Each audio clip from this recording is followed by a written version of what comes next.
नमस्कार।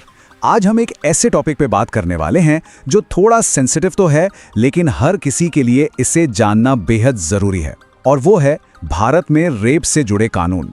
इस पूरे विश्लेषण में हम सहमति, शादी और इससे जुड़े हमारे कानूनी अधिकारों को बहुत ही आसान भाषा में समझेंगे। तो चलिए सीधे उस सवाल पर आते हैं जो अक्सर लोगों के मन में होता है और जिस पर बहुत कंफ्यूजन भी है। क्या शादी का मतलब हमेशा के लिए सहमति है?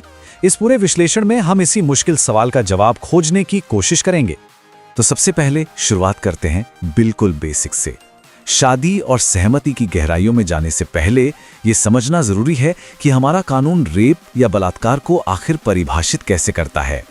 देखिए, भारतीय दंड संहिता, जिसे हम इंडियन पीनल कोड या आईपीसी भी कहते हैं, उसकी एक धारा है सेक्शन 375।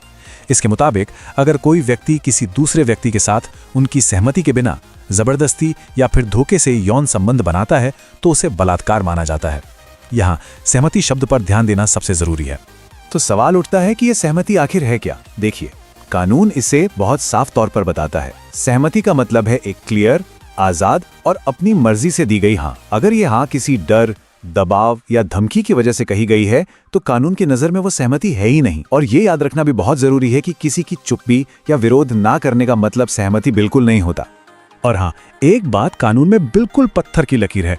अगर किसी व्यक्ति की उम्र 18 साल से कम है तो उसकी सहमति कानूनी तौर पर कोई मायने नहीं रखती, चाहे हालात कुछ भी हों। ये एक बेहद जरूरी कानूनी पॉइंट है। तो इतने गंभीर अपराध के लिए सजा क्या है? आईपीसी का सेक्शन 376 बताता है कि दोषी पाए जाने पर कम से कम 10 साल की कैद होगी, और अपराध कितना गंभीर है उस आधार पर यह सजा उम्र कैद तक भी जा सकती है। साथ ही आर्थिक जुर्माना भी लगाया जा सकता है। ठीक है, तो अब जब हमने कानून की बेसिक बातें समझ ली हैं, तो चलिए उस विषय की ओर बढ़ते हैं जहां अक्सर सबसे ज्यादा कंफ्यूजन और सामाजिक बहस होती है, यानी शादी के रिश्ते में सहमति की क्या भूमिका है। तो यहां सीधा सवाल यह आता है, क्या शादी का रिश्ता सहमति की जरूरत को खत्म कर देता है? यह एक ऐसा सवाल है जिसका समाज अक्सर सीधा सीधा जवाब देने से बचता है। लेकिन कानूनी और नैतिक रूप से इसका जवाब बिल्कुल साफ है। हाँ, हर रिश्ते में हर बार सहमति जरूरी है।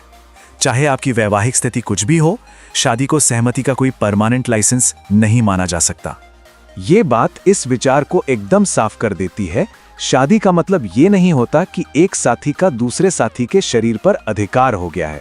हर इंसान का अपने शरीर पर पूरा अधिकार होता है, और ये अधिकार शादी के बाद भी वैसा ही बना रहता है। चलिए अब इस चर्चा के सबसे विवादास्पद हिस्से पर आते हैं, मैरिटल रेप यानी वैवाहिक बलात्कार। ये एक ऐसा विषय है जहां हमारा कानून खुद एक विरोधाभास, एक कॉन्ट्राडिक्शन दिखाता है। तो सबसे बड़ा कानूनी विरोधाभास ये है, एक तरफ सेक्शन 375 कहता है कि बिना सहमति के यौन संबंध बनाना रेप है, लेकिन इसी सेक्शन में एक अपवाद, एक एक्सेप्शन भी है जो कहता है कि ये कानून पति पर लागू नहीं होता अगर उसकी पत्नी की उम्र 18 साल से ज्यादा है।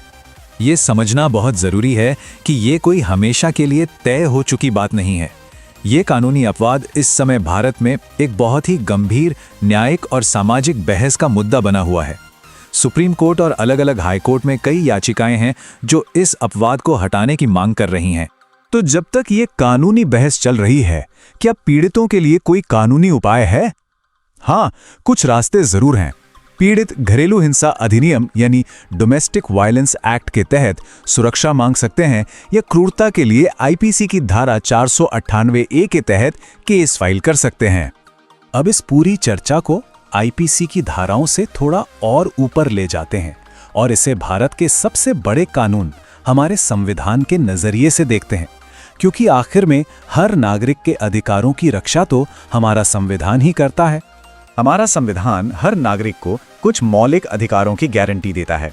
इनमें से दो सबसे अहम हैं, आर्टिकल 14 जो कहता है कि कानून के सामने सब बराबर हैं, और आर्टिकल 21 जो जीवन और व्यक्तिगत स्वतंत्रता का अधिकार देता है। ये सिर्फ शब्द नहीं है, ये हर भारतीय नागरिक के लिए एक वादा है। तो इन अधिकारों का असली मतलब क्या है? इसका सीधा मतलब है कि हर व्यक्ति को सम्मान के साथ जीने का और अपने शरीर के बारे में फैसला लेने का पूरा अधिकार है।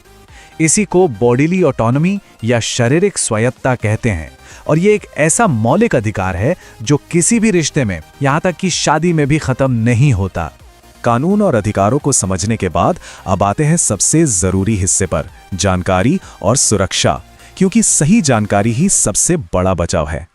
अगर कोई भी इस स्थिति का सामना कर रहा है तो ये जानना बहुत जरूरी है कि चुप रहना कोई समाधान नहीं है। मदद मांगना और आवाज उठाना जरूरी है। अपने अधिकारों के बारे में जागरूकता ही सबसे बड़ी सुरक्षा है। मदद के लिए ये नंबर याद रखना बहुत जरूरी है। राष्ट्रीय महिला हेल्पलाइन नंबर है 1091। मैं दोहराता हूं, 1091। ये एक बहुत जरूरी जरिया है जहां से 2400 घंटे मदद और जानकारी मिल सकती है। किसी भी तरह की इमरजेंसी में फौरन मदद के लिए पुलिस का नंबर 100 या 112 है। ये नंबर आपको सीधे लोकल पुलिस से जोड़ता है। और हमेशा याद रखिए, कानूनी मदद लेना आपका अधिकार है, कोई मजबूरी नहीं। अपने अधिकारों को जानना और उनका इस्तेमाल करना खुद को सशक्त बनाने की दिशा में पहला कदम है। तो हम इस विश्लेषण को एक आखिरी सवाल के साथ समाप्त करते हैं। एक ऐसा सवाल जो सिर्फ कानून की किताबों के लिए नहीं बल्कि हम सब के लिए है, हमारे समाज की सोच के लिए है।